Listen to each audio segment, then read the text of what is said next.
আবারও দুর্ঘটনা কলকাতার রাস্তায়, ট্যাক্সির ধাক্কায় আহত স্কুল পড়ুয়া। হরিদেবপুরে বেসরকারি হোমে থাকে বাচ্চাটি, বয়স 10 বছর। প্রত্যেক দিনের মতো আজকে স্কুল যাবার জন্য রাস্তা পার হতে যায়। সে সময় একটি ট্যাক্সির ধাক্কায় আহত হয় বাচ্চাটি। আহত অবস্থায় তাকে ঠাকুরপুকুরে কস্তুরী নার্সিং হোমে নিয়ে যাওয়া হয়। তারপরে সেখান থেকে তাকে SSKM হাসপাতালে স্থানান্তর করা হয়। সৌরনীলের ঘটনার মাত্র 4 দিন হয়েছে, আর এরই মধ্যে ঘটে গেল আবারও স্কুল পড়ুয়ার আহত হওয়ার খবর, এবং ট্যাক্সির ধাক্কায় আহত হয়েছে স্কুল পড়ুয়া।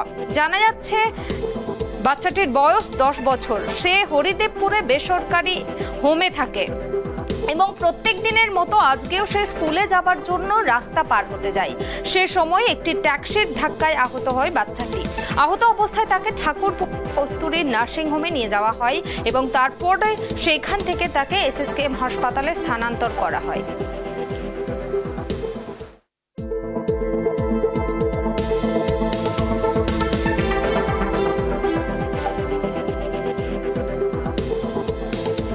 এ বিষয়ে আমরা বিস্তারিত জানবো। এই মুহূর্তে আমার সঙ্গে টেলিফোন লাইনে জুড়ে আছেন ট্রাইব টিভির প্রতিনিধি কলকাতা থেকে রূপক।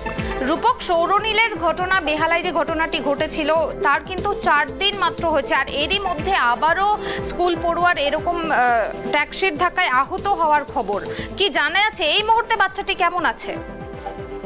দেখো পুনামি, তোমাকে প্রথমেই জানিয়ে রাখবো, বেহালার এত বড় মর্মান্তিক দুর্ঘটনার পরে আবারও সেই একই দুর্ঘটনা ঘটলো। এবার ঘটনাস্থল হরিদেবপুরের একটি বেসরকারি হোমে থাকে ওই বাচ্চাটি, যার নাম শম্ভু অধিকারী। সে প্রত্যেক দিনের মতো আজকেরও স্কুল যাচ্ছিল। সেই সময় একটি ট্যাক্সি এসে তাকে ধাক্কা মারে। গুরুতর আহত অবস্থায় তাকে ঠাকুরপুকুরে একটি বেসরকারি নার্সিংহোমে নিয়ে যাওয়া হয়। সেখানে তার প্রাথমিক চিকিৎসার পরে তাকে SSKM এ স্থানান্তরিত করা হয়। বারবার একটাই প্রশ্ন উঠছে কলকাতা পুলিশের বিরুদ্ধে, বেহালার পরেও কেন তাদের হুঁশ ফেরেনি?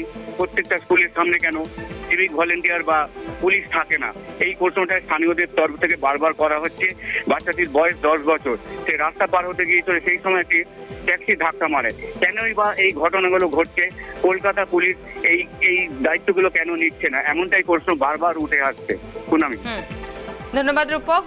আপনাদের জানিয়ে রাখি, ঠিক 4 দিন আগে বেহালায় ক্লাস 2 এর ছাত্র সৌরনীলের মর্মান্তিক দুর্ঘটনা ঘটেছিল, যার কারণে কিন্তু সৌরনীলের মৃত্যু হয়েছে এবং তার বাবা, যার সঙ্গে সৌরনীল ছিল, তার বাবারও 2 পা ভেঙে গিয়েছে। এবং সেই মর্মান্তিক দুর্ঘটনার পরও কিন্তু হুঁশ ফেরেনি কলকাতা পুলিশের, এবং এরকম দুর্ঘটনা কিন্তু প্রায়শই ঘটে চলেছে। এবং আজকেও কিছুক্ষণ আগে কলকাতার রাস্তায় ট্যাক্সির ধাক্কায় আহত হলো একজন স্কুল পড়ুয়া। জানা গিয়েছে হরিদেবপুরের একটি বেসরকারি হোমে থাকে বাচ্চাটি, বয়স 10 বছর, এবং রোজগার মতো আজকেও সে স্কুলে যাবার জন্য রাস্তা পার হতে যায়। আর সে সময় একটি ট্যাক্সি তাকে ধাক্কা মারে এবং সে গুরুতর আহত হয়।